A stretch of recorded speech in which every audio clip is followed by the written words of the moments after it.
এক রাতে রাহাত গ্রামের পুরনো পরিত্যক্ত লাইব্রেরির পাশে দিয়ে হেঁটে যাচ্ছিল।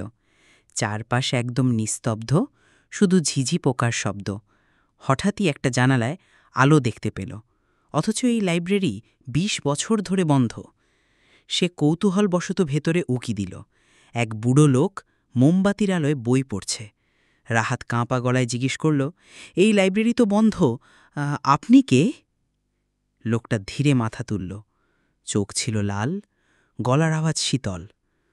তুই যে বইটা খুঁজছিস, ওটা তোদের জন্য না। হঠাৎ দরজা আপনিই বন্ধ হয়ে গেল, বাতিটাও নিভে গেল। অন্ধকারে রাহাত শুনতে পেল শত শত পাতার আওয়াজ আর পেছন থেকে নিঃশ্বাস ফেলার শব্দ। সে চিৎকার করতে গেল, কিন্তু গলা দিয়ে কোনো শব্দ বের হলো না। সকালবেলা লোকেরা লাইব্রেরির সামনে রাহাতের মোবাইল পড়ে থাকতে দেখল, কিন্তু রাহাতের আর কোনো খোঁজ পাওয়া গেল না। শেষ।